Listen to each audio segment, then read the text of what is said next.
Startups begin in communities across the country. Why does Silicon Valley get so much credit? My name is Nick Kastner. And I'm Caitlin Clays. We're interviewing the people building startup communities across America. But in the areas no one is talking about, the middle. This is the Ecosystem Builder Podcast by mug.news.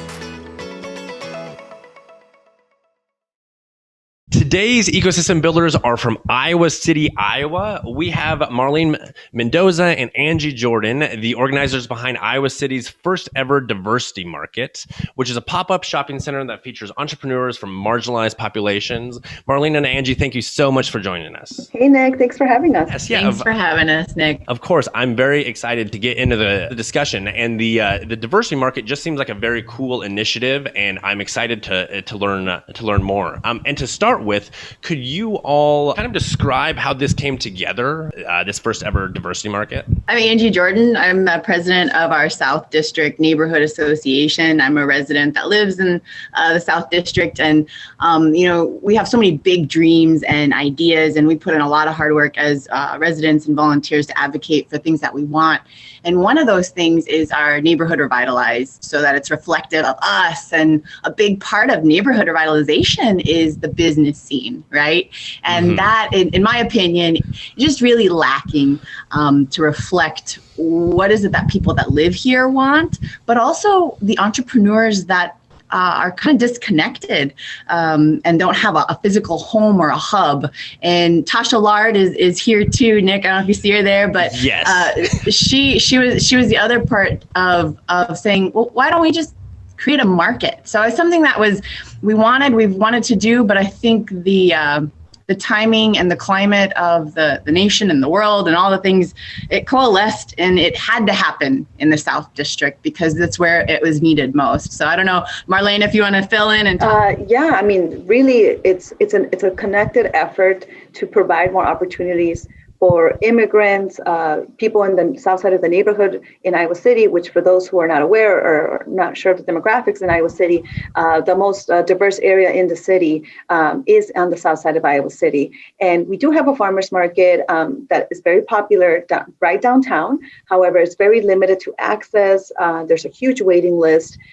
So, for context, and, when we talked about providing more opportunities for local food vendors, entrepreneurs who are just launching up, how I got involved in this is I work with a handful of women entrepreneurs who are wanting to launch their businesses. They're all at different levels, but they need that opportunity to then just sell, right, in their own neighborhood, by their own people supporting them. And it also came at a time where a lot of people were looking for alternatives to have sustainable income. I think the pandemic really showed people that jobs are no longer security, safety net for a lot of reasons. The lack of benefits, the fact that you can just lose your job one day over the next, and people needed additional forms of income. And so, for the people that I work with, the best thing that they could do is, what can I make to sell, right? And so us three in the community, we got together, we started to think about what are some of these ways that we can provide those opportunities. But Tasha really was the pioneer in this through her business corner, which I hope she can briefly talk about if she's connected. But her store is in the South District. It was former police substation. I think that's important for folks to just kind of think about, what does that mean? I'm going to let you think about that. And it is a store that provides beauty products that you'd have to go out to Chicago or St. Louis or far, far away. Even you'd have to go out to Coralville and maybe get some of the stuff. And I can just walk to it now. And so she's providing a storefront that sells products and also that she's just somebody who knows and can identify with a lot of the people that live in the area. She's a woman of color, a mother of four. She's got a full-time job, and she does business on the side. So she, being the incredible person she is, knows you can't be alone, and she started a business corner. So you can come in. She talks about how it doesn't matter what you're trying to sell. You're a dog walker, bring me your card. You sell empanadas, bring me your card. You don't have a card, you can go make some cards, bring me the cards. And then she posts on her live feed and she promotes them. So really into elevating, when one person succeeds, we have to bring everybody else up. And again, the diversity market really is her corner, her business corner to life. just catty corner from where her actual brick and mortar is. So hopefully I represented Tasha well on that, Marlene. I don't know if you'd add more to that. No, I think you nailed it. And yeah. So the first diversity market was in June, and there's been a handful since, correct? Yeah. Earlier, I heard a comparison to a farmer's market. As far as like the vibe of the diversity market, is that similar to what, like if you walk through it, is it farmer's market-esque? The name came about, the diversity market, because in the South District, we are so diverse. This is a diverse community. And we would not name it the farmers market of South District because we're not farmers. We're not growing the vegetables and the fruits. Everyone is bringing something different to the table, and that includes diversity. And so farmers market-ish, no, because no one sold just vegetables or just fruits. Everyone brought something completely different to the diversity market. It sounds like there's obviously a diverse set of entrepreneurs selling from selling a range of products. What are some of those that it's already been kind of touched on, but like what are some of these products? Like what can you find if I were to walk through this market? What are the diverse products being sold? One of them is a t-shirt. This custom t-shirt that has my business name on it. We had a family who did make customized t-shirts, who had other shirts to sell that were already made up, but you can also put in an order for yours if you want. So a lady who sold customized jewelry, or we have the younger entrepreneurs who sold lip gloss and their art. And so everything, everyone brought something different. Because it was the first one, we did very much see it as a pilot, right? Like we're the kind of community organizing women who are like, you know what, we have the idea, let's run with it. We will improve it as the years come. We will tweak it, stuff like that. But I think it's also important for your audience to know that a lot of the entrepreneurs that we worked with are the reason we created this opportunity, the diversity market, is to really launch themselves as well as entrepreneurs. Usually when you go to your farmers market, you have your more established folks who are already in the community, mom and pop shops that have been there for a while, they got it down, right? A lot of them, we had to work with them to say, what is it that you need? What are your gaps? How can this market not only give you the first opportunity for some to sell, but how can we create a network of these entrepreneurs on the south side of Iowa City to continue to support them beyond the diversity market? So for example, we had a lady who only last year we helped get her baking permit so she could sell in her house. Then she was able to take that, apply at the county level to get her permit so that then she could sell at events. And, it's a learning process for a lot of them because ourselves included had to realize all the bureaucracy that gets in the way of, making sure things are licensed, making sure that you can sell. Also fundraising and applying for grants so that we can provide them with just a foundation so that they can actually sell beyond the market. So, Angie can talk about it, but we were able to gather money to give each of them a tent. Right? Tables. We had to rent tables. We had to do a lot of the foundational stuff to show them how to set it up and give them additional resources so they can do it outside of our market as well. I would add to that that we had 35 vendors, and we started, I want to say maybe a total of about 2 months. We had the idea. We're like, let's just see what happens. Let's give ourselves 5 of these markets. And within about 2 weeks, we were full. Right. Wow. So the demand was there. These were folks, like Marlene said, they didn't have a home. They weren't at the farmer's market. They needed just a physical space. From that, we were able to make those connections. I don't speak fluent Spanish, but it was really helpful. Marlene was able to connect with her ladies, but some of those barriers we don't think of, making sure we had free bouncy house and free face painting so that the folks in the neighborhood, maybe they weren't going to buy anything, but maybe they would if they get their face painted and then go over to Choco Frescas and, get some stuff there. So making sure that it was family friendly, but also family friendly for our vendors. We had a lot of marginalized entrepreneurs are women of color, right? They brought their families. Most of them were hard at work alongside mom and dad, but really filling in the gaps where folks either don't realize there are gaps or don't want to realize there are gaps or don't care for whatever reason. Our diversity market was that launching pad, like Marlén said, and I think my favorite part of it was that it was in my neighborhood, so I could shop and support local and all that. But my part was watching the vendors create their own community where they have never been around fellow entrepreneurs that looked like them, that had that same grit, and that they could help each other, right? You see Elise's handmade kids clothing, her layout and setup was you could see all of her products. Some of the other vendors needed to kind of up their game and be like Elise, and she could help with that.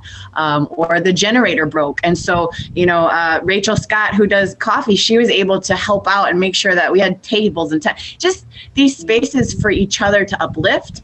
The other thing I think is important is there are a ton of state, local, city, county resources that these folks were not connected to, again, for whatever reasons. That's another podcast. But those resources needed a place and a space to funnel. We started with a budget of, we charged the vendors $50 for their fee, very low cost. And we're like, we'll see what we can do with that. And we ended up creating a budget of just under $11,000 based on support coming from the outside that had nowhere to channel their money that they need to spend out on marginalized entrepreneurs. So I do want to highlight and pat our effort on the back, because we provided more than a service. We provided access to places and people that places haven't ever been able to reach before or want to reach, or again, wherever you want to enter in the conversation. We were also able to create kind of like a family base, because everyone was able to go to each other for help. To say, hey, could you help me set up my tent? Because I don't know how. This is complicated. And so we were able to connect with each other in that way. Like we have Coco Fresca and we have Rachel who makes coffee, and Coco Fresca who serves the cold coffee drinks. So they were able to connect with each other. So Rachel can sell her coffee. And so it was able to create that connection, that bond with each other with those vendors. You all mentioned the demand of entrepreneurs being so high and the allotted spots filled up quickly. I also get the sense that you are all very connected in your individual communities. How did you guys go, or how did you all go about engaging with the entrepreneurs? Was there anything beyond just like hitting up your friends or like knowing the entrepreneurs out there? That's a great question. I'm very happy you asked that. So I can kick that question off. So to me personally, when I moved back to Iowa City in 2017, I had worked with a lot of these amazing women through a different effort for a labor center. At the time I was in school doing this project. I was working at a labor center and met a lot of these great women. When I moved back to Iowa City in 2017, I reached out to them and I wanted to grab coffee with them just to catch up, right? So I was like, hey, I'm back. How are things going? What are you guys up to, et cetera, et cetera. And from there, a lot of them were telling me that, things are starting to get hard. We're trying to figure out how we can sell, just things on the side. And at first it would be things through they would want to send things through Facebook announcement, come to my house. I made a lot of this, very informal kind of things that are under the table, I guess you could say. Mm-hmm. And when I started to realize that they would come to me and say hey, so I need help with this form because it's in English, right? And I need to understand to fill out the form. So, to me, it's like, oh, of course I can help you with that. So it started off with things like that. Like, can you come with me to the city? I need a translator. And in Iowa City, there is no one person in the whole building that you can go to help with translation services, whether it's Spanish, French, whatever language you need. They have this hotline number, right?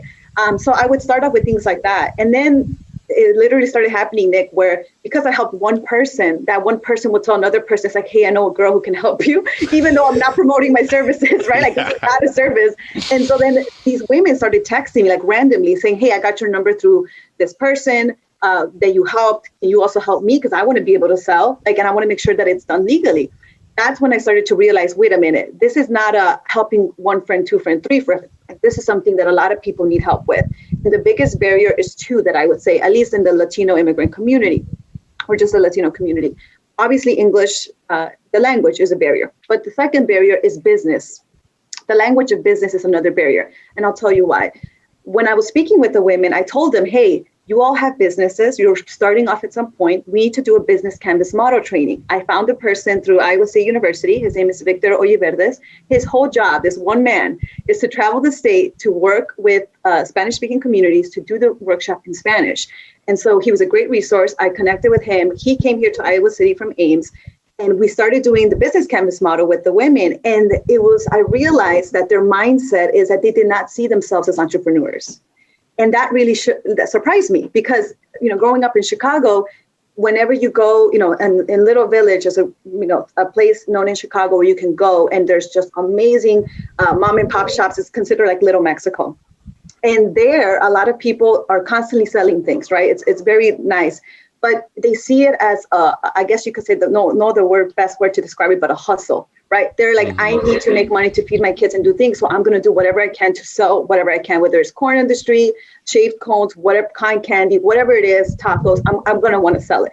So when I explain to the ladies, you don't need a storefront to be an entrepreneur. If you're selling a product or a service, you are an entrepreneur. So I had to take a step back and let them know that you might see this as a side hustle, but if you put a vision to it, this can be something longer term that you can actually grow. And if you enjoy doing it, it is a business. So you are an entrepreneur. So I had to kind of reel back and show them that they are entrepreneurs first, and then start them with the resources like the business canvas model, connecting them to different things like that. And that's really why this collective of women in business got founded. There is no Hispanic Chamber of Commerce here in Eastern Iowa. I don't even think there's one in the state. The closest one is in Quad Cities, which is in Moline. So, there's a lot of, Latinos in the state are 6%. They've grown a lot, like 200% in the last 12 years. So there's a lot of Latinos who want to have a business. But again, to Angie's point, there is no, the resources, it's not that the resources are not there. The resources are there. It's that you have a population and you need to build a bridge. And so the bridge that I identify, I could say is a similar bridge that Tasha and Angie found in their same communities. And so when we all got together and realized this, we're like, okay, well, as community, organizers, just community folks in the community, we need to do something about this to close that gap. For Marlene, hers is different from mine because for me, because it is a different population, but the same because we're all in the same community. For me, mine was a business corner. And so when I open my store, I have a small section in my store where I allow all small business owners in the area to come out to put their business cards. And usually when I do a live video for my store, I usually promote those same small businesses in that corner. And so I'll tell everyone, I don't care if you walk dogs, bring a card, put it in the corner, because there's someone who may be looking for a dog walker. You just never know. Entrepreneurship is entrepreneurship. And no matter how small you may think it is, someone else may think it's huge. So bring those cards and put them into this corner. And so that every time I did a live video for new items I have in my store, something going on in the community, I always promote those small business owners that put those cards into that corner. And it grew really, really fast. So we have people who sell candy, or someone who makes clothes, or someone who sells belts, and there is just so many different small business owners in this corner. And so every one of us brought something different as far as bringing people to the diversity market, to the event. All of this is fascinating, and I'm really inspired by the work you all are doing. Marlene mentioned bridging the gap, and our audience consists of primarily the people who start the grants in their local communities that have not traditionally gone, those grants and funding and those programs have not traditionally served the entrepreneurs that you all are serving. And however, over the last 18 months, there's been the awareness or desire to shift focus and allocate resources to that. What advice would you have to the people who have realized that needs to happen? And what are the first steps when engaging in bridging that gap? as somebody who volunteers a lot of her time, and again, not just out of the goodness of my heart, because nobody else is doing this work. Nobody else, in my opinion, can do it to the level that I can, because I have so much skin in the game, brown skin in the game. I live here on this side of town. The negative narrative that surrounds my streets are where my kids grow up and play, the schools. I have a lot to lose from our side of town not prospering, but I also have a lot to gain. So I think a short answer would be, don't try to make or find things. Find the people who've already found them. Invest in them. I have not just myself, but the people I surround myself with and my fellow leaders and residents, we have all the ideas. We are willing to put in the time and effort. Pay us, create projects. That'd be great to fund a program, but why not fund a position so that I too, and my fellow folks who can do this work, can do this sustainably, so that we don't have to constantly be asking permission, constantly be proving ourselves, because my filter is gone these days, but I don't want to be spending my time and passion and energy proving myself. I want to be spending my time and passion and energy and my money that I invested as well, doing all the things. It is a finite amount of time, right, on this earth for all of us. Mm-hmm. Invest in the people who can make these things happen, and get ready for discomfort. Welcome and enjoy being uncomfortable, because that's my reality 24/7. Right? So I would, that's kind of vague and broad, but I would say invest in the people already doing the work, and get ready to continue your awareness and your awakening and your education, and know that it's going to be uncomfortable, and that's good. That means you're doing something different. When we get back into the familiar and feeling okay, you're further away from people like me, from Tasha, from Marlén, from our vendors. You're farther away when you're comfortable, because you're going back. So that's kind of my vague, kind of big picture advice. And Marlén, Tasha? Start with the community. Like Angie says, like do a scan. I know grants are, very much on, depending on the grant, evaluation, very evaluation focused. Like, how do we know this was succeeded? I think that sometimes the best things are to trust neighborhood community-based organizations and allow them the chance to try something without necessarily knowing what the outcome is going to be, because they understand their community, they understand what is needed then and there. And just building off of everything Angie has said. Additionally, I would say more grants to support things like commercial kitchens. That is one of the biggest things that we have found especially for vendors, entrepreneurs who sell food, who are just starting off. It is very hard for them to get that footing if there is no community spaces where they can go and get that done. Another thing is just thinking creatively of how to fund business incubation centers that don't necessarily have to be tied to the city or the business administration or anything like that. Like, work within the neighborhoods who are already doing similar work to see how they can best reach those entrepreneurs to make sure that they can fund and have sustainable businesses. Like Angie says, you have to step outside of that box in order to see what you feel is unseen. Because those entrepreneurs, they're here. They've been here. But unfortunately, they were ignored for so long, where, again, they didn't feel like they were entrepreneurs. They didn't feel like they were capable of achieving what they achieved at our diversity market, because they've been ignored for so long. Those resources are there. We're the ones to say they're there. Let's help you find those. We send them to Angie, because Angie is capable of saying, hey, I know what those resources are. Let me help you. Again, create that job for her, because she does know how to do it so very well, and she does it so well. And so, again, those resources are there. It's just helping those individuals and those small business owners find those resources that are there. Yeah, I really appreciate and took a lot from all three of your answers. So thank you so much for each of you sharing your perspective on this. You all have mentioned that the community of the South District really has stood behind the diversity market and really like showed up and support the ongoing events. How has Iowa City have people outside of the district, have they come to shop, and what I guess is the appetite for this inclusive environment across Iowa City? I would definitely say that folks from outside of the neighborhood have come out in big ways to directly spend their money and elevate people of color. And they don't have to go through anyone or figure out what charity or donation. They're building somebody's wealth who's putting in the blood, sweat, and tears. So we've, and just to clarify, the neighborhood stood up this market with partners. So we knew it was going to be successful. We knew our residents were going to come out. And I'm kind of getting off topic here, but I think there are these spaces that exist that can really complement what exists. So the farmers market downtown on Saturdays, right? We can have a diversity market on Saturday too. And those same folks can hear about it at the farmers market and then come later and visit us and see what we're about. Iowa City is great because there's so much going on. How do we play off and help each other out in different corners and aspects of markets or entrepreneurship?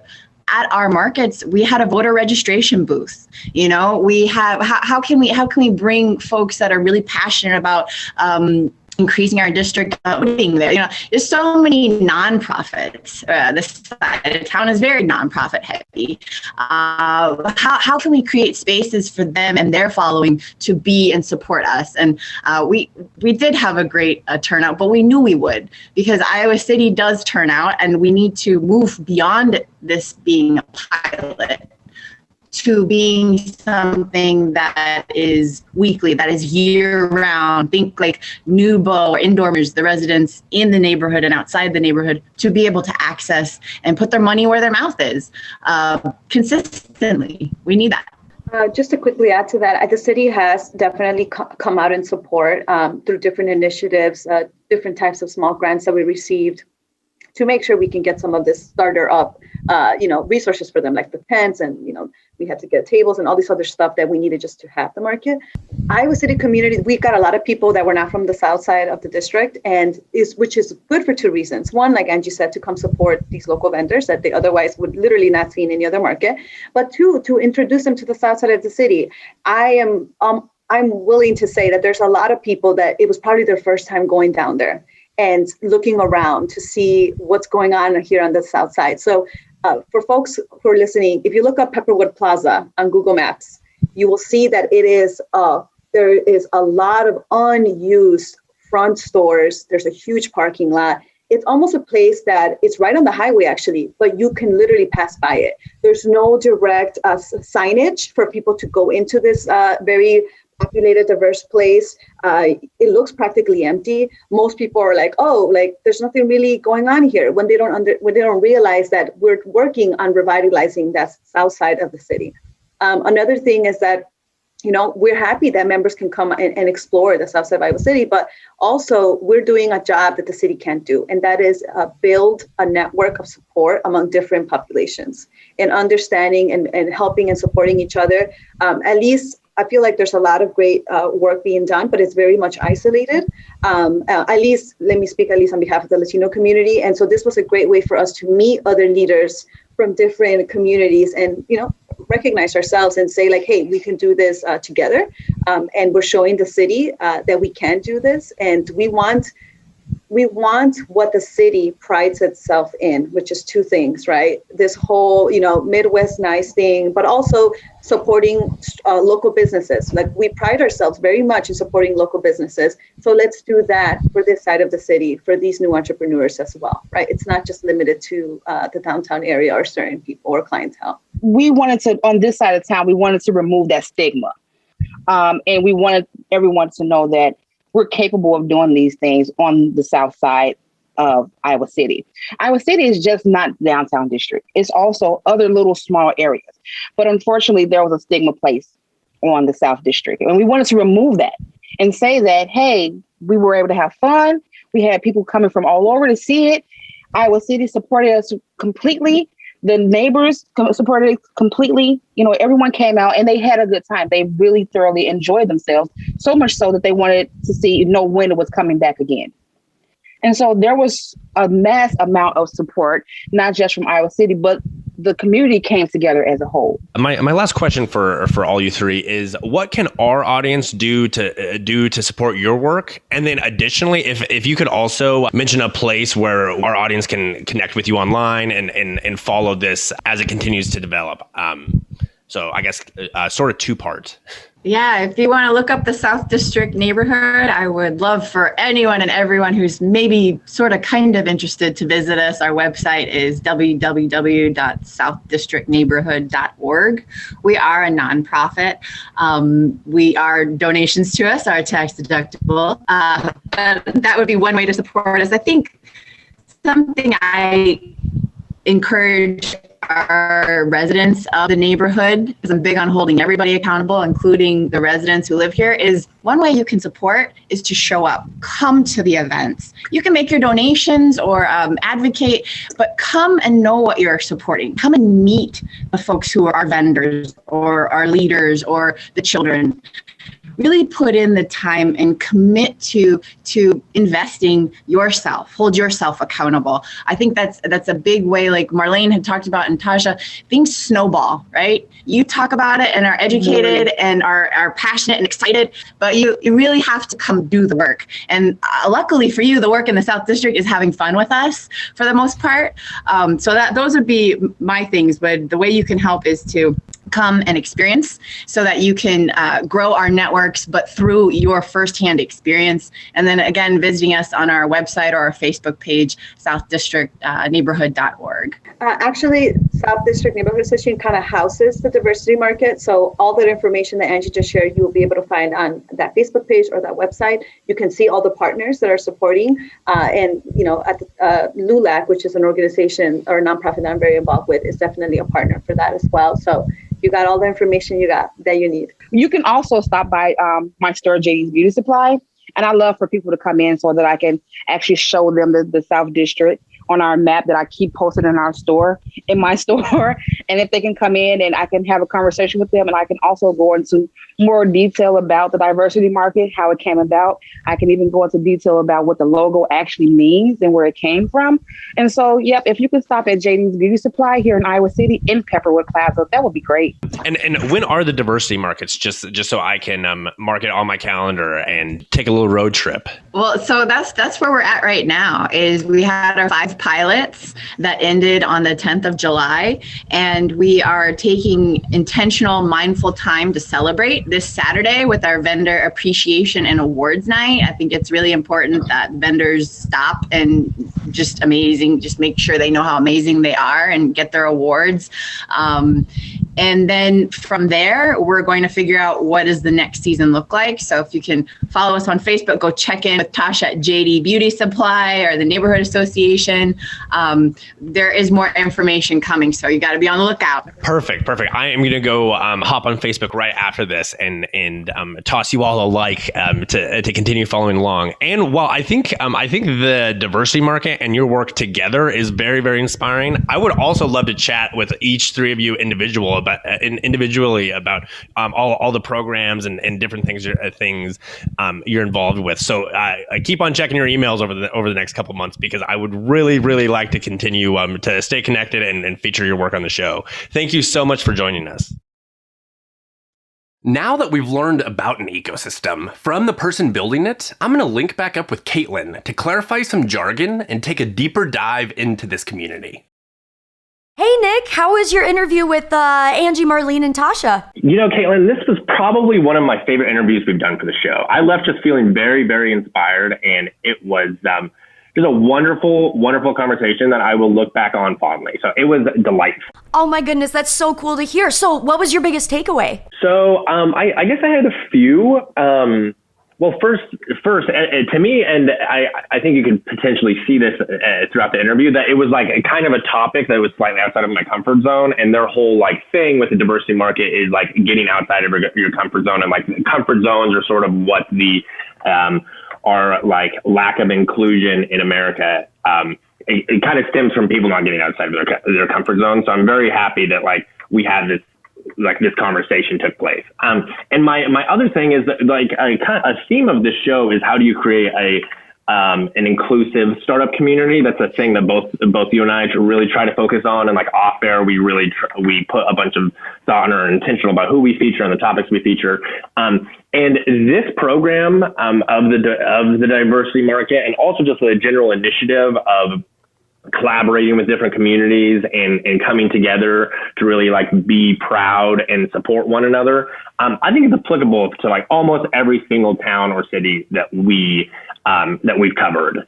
So that was probably my big one of like learning from this. And then also like some of their advice on like the marginalized entrepreneur already exists in your community and just keeping an eye out and looking for them and developing them and supporting them, as opposed to like a lot of the other things that people try to implement or like, bring someone in from outside. That was a big takeaway. But just in general, I felt very inspired by these women's work. And I also, and I mentioned this to them, and I sent them a follow-up email after that.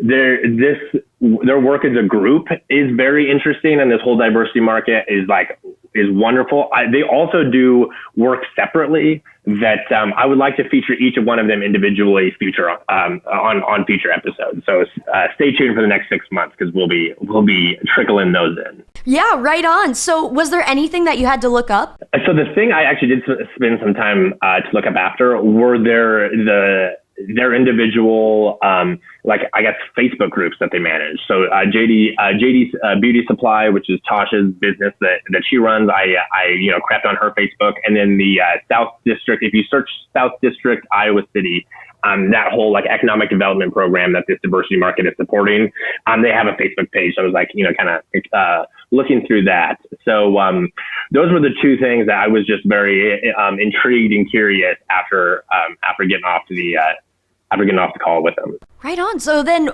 before we part, do you have any final thoughts? Any final thoughts? I would say I kind of like sort of just, brain dumped my final thoughts, but I'm excited to look back on this. Is one I don't always listen back to my own episodes. I think I'm pretty self-critical, so I don't love doing that. But this is one that I hope to listen back to every 3 months or every 6 months. That it was just really, really just a quality conversation. It reminds me of why I love podcasting.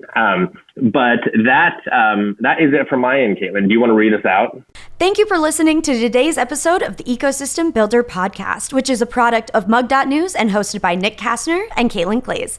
If you have any questions about today's episode, connect with us on Twitter at Nick Kastner, at Clays Creates, or at Mug News Official. If you enjoyed this episode, please leave a review and share with your friends. We release episodes every Wednesday morning, so make sure to follow so you don't miss a beat.